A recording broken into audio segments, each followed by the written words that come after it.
noite a todos. Friozinho, né?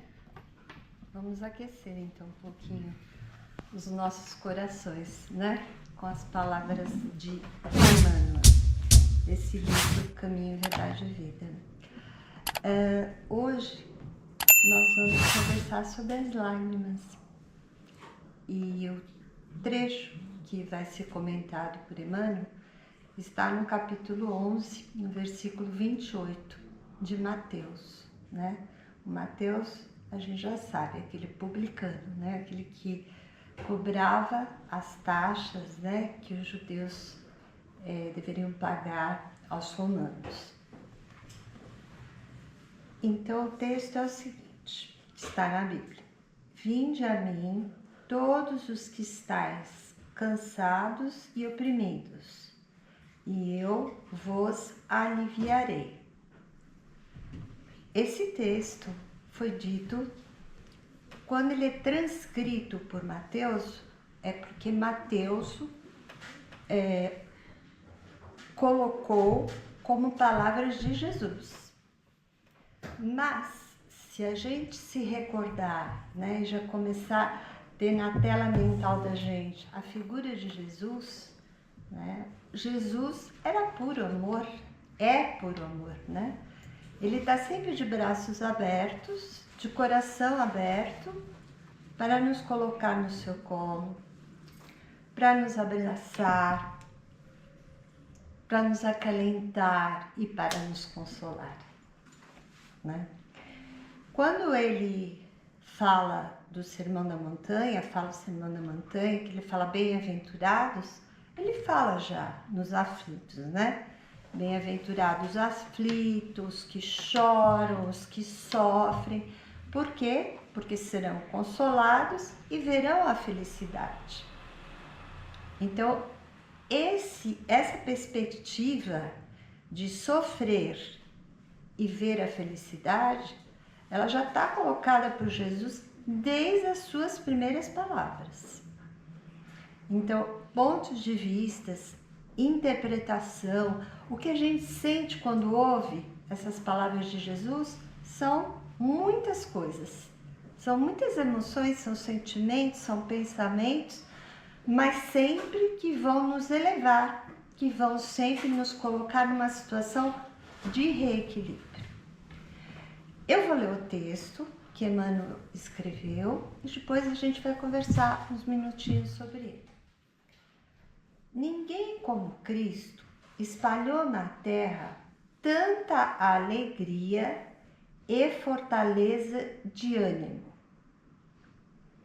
Reconhecendo isso, quer dizer, os discípulos observavam Jesus, né? Muitos discípulos amontoam argumentos contra a lágrima e abominam as expressões de sofrimento. Então, esse primeiro texto diz que os discípulos que observaram Jesus, ao ver o seu ânimo, né, a sua confiança, a sua certeza, eles abominavam que se chorasse, que se lamentasse. Eu acho que aqui a gente pode dizer que a maioria já deve ter ouvido muitas pessoas falarem: ai, homem que é homem não chora, né? Ah, criança pode chorar, mas o adulto vai chorar. Quantas vezes a gente já ouviu isso, né? Ai, quem chora, chora, chora, fraco, né? Que fraqueza. A gente ouve isso. Nós estamos em 2024. Olha como Emmanuel vai colocando a situação. O paraíso já estaria na terra se ninguém tivesse razões para chorar. Estaríamos todos rindo, né? Considerando assim, Jesus, que era o mestre da confiança e do otimismo, chamava ao seu coração todos os que tivessem cansados e oprimidos, sob o peso de desenganos terrestres. Jesus não amaldiçoou os tristes e convocou-os à consolação. Muita gente acredita na alma como sintoma de fraqueza espiritual, que já comentei, né? No entanto, Maria soluçou no Calvário. Pedro lastimou-se depois de negar, da sua negação, quando 3 vezes ele disse que não pertencia aos seguidores de Jesus, né? Paulo mergulhou-se em prantos às portas de Damasco, quando naquele seu processo de conversão, quando ele passa a acreditar em Jesus, né? E passa a ser um dos maiores divulgadores do cristianismo. Os primeiros cristãos choraram, os primeiros, nos circos de martírio, mas nenhum deles derramou lágrimas sem esperança. Quem lê os romances de Nano, Paulo, Estevão, né? Eles contam que os cristãos entravam no que eles chamam aqui de circo, né, para morrer. Eles iam morrer e eles sabiam disso. Cantando, orando, mas não chorando. A sua alma estava protegida e equilibrada pela confiança e fé que tinham em Deus. Porque era real. Não era o que eles transpareciam, e sim o que eles sentiam. Prantearam esses cristãos, prantearam e seguiram o caminho do Senhor. Quer dizer, eles acreditaram e seguiram o caminho de Jesus. Sofreram e anunciaram a boa nova da redenção, através do exemplo. Padeceram e morreram e sempre estiveram leais na confiança suprema. O cansaço experimentado por amor ao Cristo converte-se em fortaleza. As cadeias levadas ao seu olhar magnânimo transformam-se em laços divinos de salvação. Caracterizam-se as lágrimas por origens específicas. Quando nascem da dor sincera e construtiva, são filtros de redenção e vida. No entanto, se procedem do desespero, são venenos morais.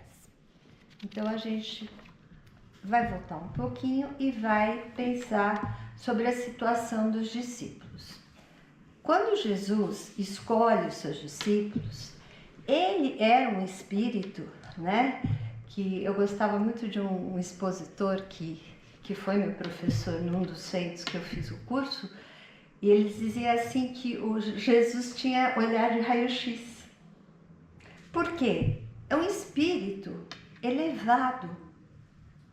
A hierarquia de Jesus é dos espíritos ditosos. Nós somos completamente transparentes para Jesus. Jesus até enxerga o que nem nós ainda conseguimos perceber. Então, a visão dos discípulos em abominar o choro, abominar as lágrimas, essas expressões de sofrimento, é porque eles achavam que Jesus não expressava o que sentia. É possível algum ser humano não expressar o que sente? Jesus estava aqui encarnado. O que ele tinha e que a nós falta muito, esse reequilíbrio, esse silêncio interior onde nós vamos buscar a causa das nossas lágrimas. Quando nós choramos, no momento que nós desabamos, né, no choro, naquele momento é impossível para nós pensarmos, porque a gente está com o nosso sentimento borbulhando, como uma água fervendo, né, em alta atividade ali as moléculas. O nosso corpo também vai estar trabalhando assim. Mas, passado esse momento, o que a gente sente? seja esse choro de tristeza, seja o choro da alegria, um alívio. Por quê? Porque a lágrima, ela lava a alma. Se a causa das nossas lágrimas vier da tristeza, a tristeza, segundo Joana de Ângeles, tem uma frase que eu aprecio bastante e que eu vou compartilhar com vocês. Ela diz que a tristeza é a ausência temporária, a ausência momentânea da alegria. E se nós pensarmos, Deus nos criou para ser tristes? Não. Então, o que não coube, o que não aconteceu naquele momento, o que nós não conseguimos alcançar foi a compreensão suficiente para não desabar naquele choro e desequilibrar naquele momento, né? Porém, quando nós ficamos felizes, quando ficamos emocionados, né? Quando a gente vê uma cena bonita, uma palavra gostosa, um abraço de alguém que a gente não vê há muito tempo, como é que a gente se sente? Feliz, alegre. E choramos. Então, as lágrimas, elas lavam a alma. E isso vocês já devem ter ouvido, né? Nossos avós, as pessoas mais antigas e mais sábias, né? Elas dizem isso, que lava a alma. Lava porque traz para nós, enquanto almas, espíritos encarnados, um momento para aliviar-se. E depois, passado esse momento, é uma chance de refletir sobre o que nos levou àquelas lágrimas. Assim nós estaremos aproveitando esse nosso desabafo. Se foi uma alegria, fica ali consolidado aquele momento de alegria. Se for tristeza, decepção, desesperança, falta de confiança, temos que retomar os nossos pensamentos, os nossos sentimentos, o nosso dia a dia. Deixar um momentinho do dia para ficarmos em silêncio, mas um silêncio interior. É a hora que a gente vai refletir, vai pensar, por que eu fiz isso? Por que eu fiz aquilo? Poderia ter feito de forma diferente? São reflexões no nosso movimento de rotina. Não são grandes acontecimentos. Mas uma gota num copo d'água cheia, ele pode fazer o copo transbordar, não é isso? Então a gente vai em busca desse equilíbrio. A oportunidade é essa. E o alívio chega antes.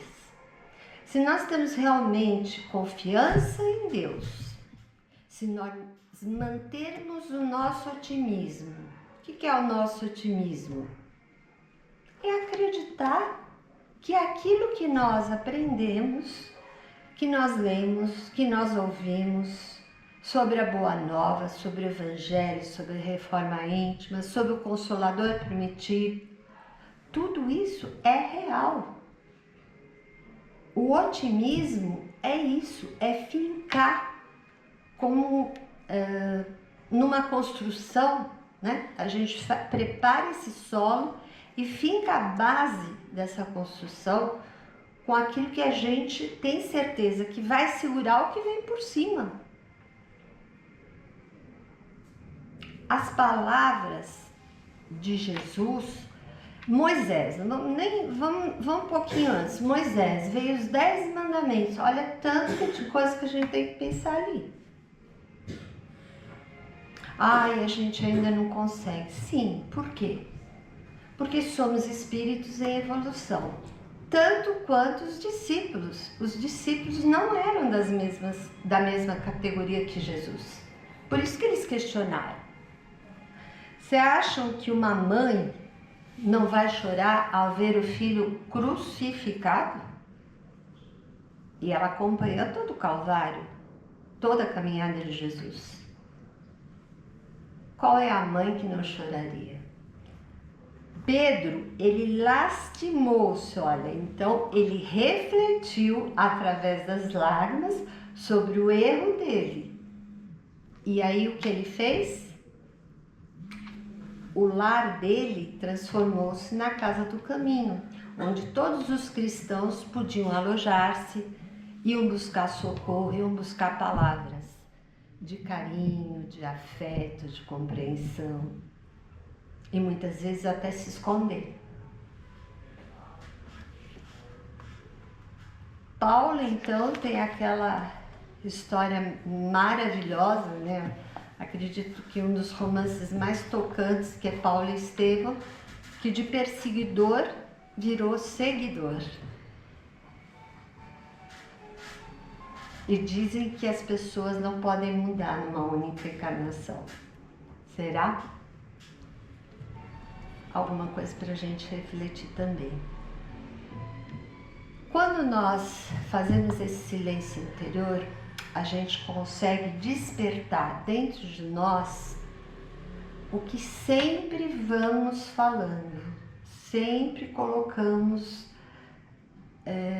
em evidência, porque é o primeiro fator em que nós não podemos nos esquecer que, sendo Deus um Pai, Criador, sabedor de tudo e de todos, puro amor, pura misericórdia, pura bondade, pura justiça, nos criou com tudo que nós necessitamos para a nossa evolução.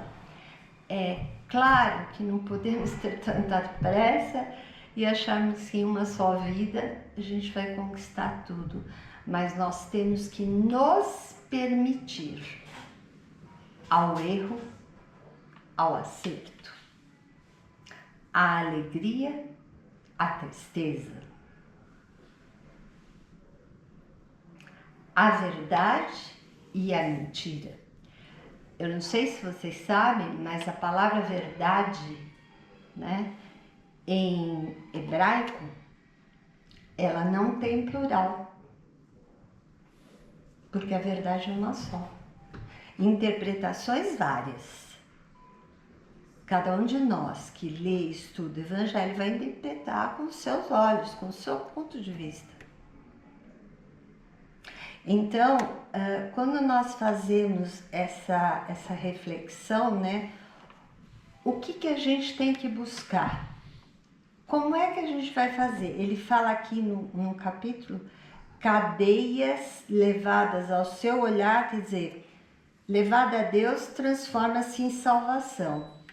Essas cadeias são o ressentimento, que nos aprisiona, porque o ódio, a raiva, a mágoa nos deixa bem. Nós temos certeza que a pessoa que nos magoou, ou da qual nós estamos ressentidos, ou estamos com raiva, ela tá mal, tá triste? Não sabemos. Se mal nós nos conhecemos, né? Então, esses ressentimentos e a lamentação, né? Quanto tempo a gente ouve, fica falando, sempre a mesma coisa e não toma a atitude, perde a sua energia, se desequilibra mais, acaba se desesperando, porque se vê num oceano sem um barco, sem uma corda, sem uma boia, sem uma pedra, sem um pedaço de madeira para se agarrar e se salvar. Então, quando nós, para encerrar, estamos falando do Evangelho e colocamos como no início a prece do Pai Nosso, que é uma oração que todos nós recorremos, não é verdade? Até quando a gente não sabe o que... Meu Deus, como eu vou conversar com você hoje? O que me aconteceu? E a gente começa a rezar o Pai Nosso. E no final a gente fala, e livrai-nos do mal. Que mal? O mal que está em nós. E Paulo falava isso, né? Que ele não queria fazer, ele não podia, não conseguia fazer o bem que ele queria, mas o mal que ele não queria, ele fazia.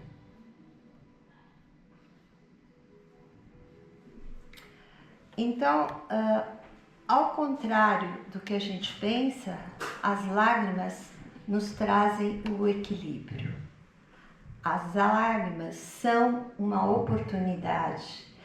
E o que é mais importante, quando nós choramos, nós temos que exprimir o nosso interior.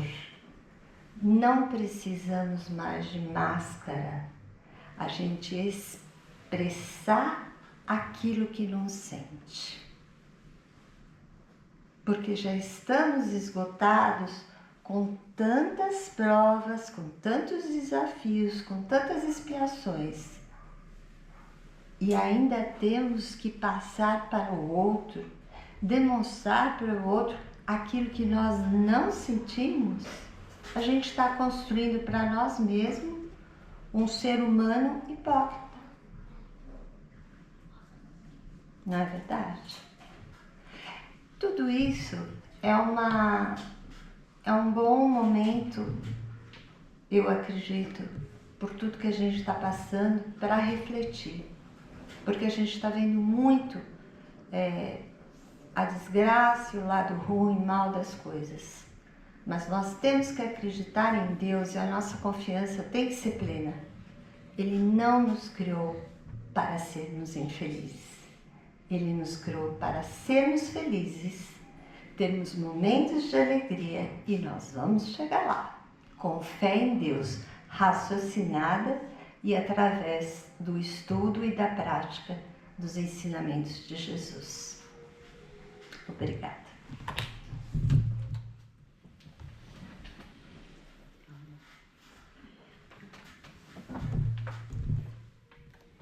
Bom, agora que o nosso coração está harmonizado, vamos limpar também a nossa mente e pedir a Deus, a Jesus e ao plano espiritual que aqui se faz presente, que nos ajude a se preparar para o passe que vamos receber.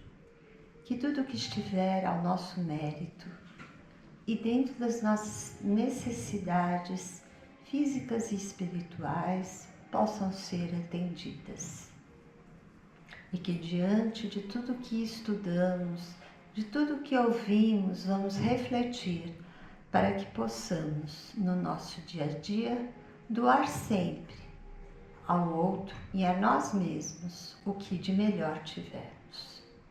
Assim sendo, encerramos o trabalho aqui em cima, o nosso Evangelho, com muito amor, com muita harmonia, alimentando a nossa esperança e a nossa confiança em Deus. Pai nosso, que estais nos céus, santificado seja o vosso nome. Venha a nós o vosso reino, seja feita a vossa vontade, assim na terra como no céu. O pão nosso de cada dia nos dai hoje, Senhor. Perdoa as nossas ofensas, como devemos perdoar aqueles que nos ofendem. E não nos deixe cair em tentação, mas livra-nos do mal, hoje e sempre.